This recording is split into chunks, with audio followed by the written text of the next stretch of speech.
Jodoh di tangan Tuhan, rezeki di tangan Tuhan, kebaikan semua di tangan Tuhan. Nah, kalau ada orang, keluarga dibunuh, cewek diperkosa, itu juga kehendak Tuhan. Iya, jadi segala sesuatu itu bukan konteksnya berada di kehendak Tuhan, tapi segala sesuatu itu berada di bawah pengetahuan Tuhan. Oke. Gua kasih logikanya gini.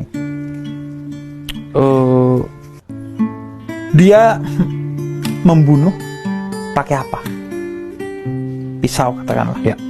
Pisau itu dipegang pakai tangan. Ya. Tangan itu dari Tuhan. Ya. Maka Tuhan berkuasa atas diri dia. Ya. Jadi nggak bisa kalau gua bilang, kejahatan itu bukan dilakukan oleh Tuhan, berarti Tuhan nggak berkuasa dong. Iya.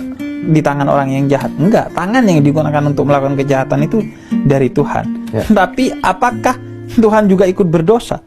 Enggak, karena yang menggerakkan tangan untuk membunuh itu hak kita, kedaulatan kita. Sama kayak kereta listrik.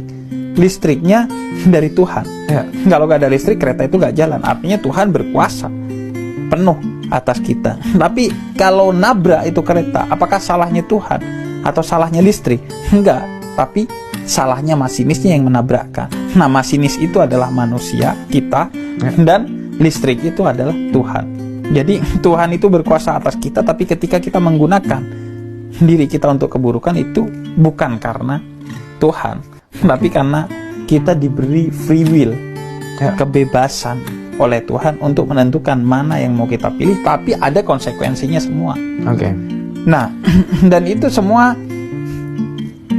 dihitung secara adil, tidak ada satu inci pun yang lolos dari keadilan Tuhan. Ya. Cuman kalau bagi non-muslim, itu dituntaskan di dunia segala kebaikannya. Okay. Jadi dibayar di dunia sampai tuntas. Di akhirat enggak, gua doang yang dibayar nanti.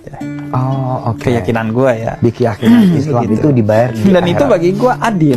Ya. Soalnya kenapa? Lu gak daftar kan untuk nanti di akhirat ke kebenaran yang gue yakini. Betul. Kayak gini lah. Kalau tiba-tiba ya, gue nih punya perusahaan. Ya. Tiba-tiba owner masuk mau kerja di perusahaan gue, tapi gak daftar. Tiba-tiba lo nyapu di perusahaan gue, bersih-bersih, ngidangin makanan dan lain sebagainya.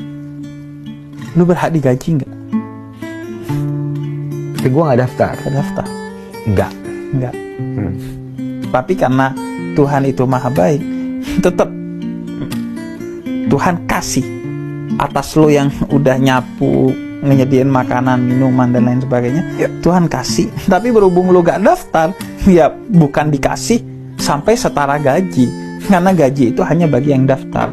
Nah, begitu juga gue meyakini akhirat itu harus daftar agar kebaikan lo memang diniatkan dan ditujukan untuk Tuhan. Kalau bukan untuk Tuhan, ya balasannya berarti bukan dari Tuhan dong. Tapi karena Tuhan penuh kasih, Tuhan tetap balas sesuai dengan niat dan tujuan lo. Makanya kalau pengen juga dapat gaji, ya daftar dong. Kemana Bib daftarnya? Nah, itu gampang banget sih. Hanya dengan satu kalimat selesai. Selesai semua. Iya. Iya. Oke. Tinggal satu password, plak, selesai. Langsung. Oke. Jadi tidak ada pintu surga ya untuk non Muslim. Kita meyakini seperti itu. Oke. Nah, dan itu bukan berarti berarti nggak toleran dong, Beb. Iya. Nah, menurut gua kayak aneh ya kalau lo bukan nggak toleran ya, mungkin nggak adil. Ya kepercayaannya memang begitu kan, Bib? Iya, menurut gua kayak aneh aja kalau lo udah memilih jalan itu, tapi masih berharap dari sini gitu. Justru itu menunjukkan kalau lo gak yakin. Iya gak nih? Kalau gua mah menurut lo gua nggak masuk surga, ya nggak apa-apa, itu kan surga versi lo. Iya. Sama kayak lo, itu kan surga versi lo, Bib. Jadi ya udah fan-fan aja gitu. Betul. Justru itu menunjukkan bahwa ini agama memang serius. Jadi Kalau lo memilih ini berarti lo gak masuk ini. Kalau Ya. lo masuk surga juga lo dalam Islam, ya ngapain gua milih Islam, ngapain lo pilih non muslim? Ya, iya. Kalau ujung-ujungnya sama gitu. Menurut gua itu sih. Ya,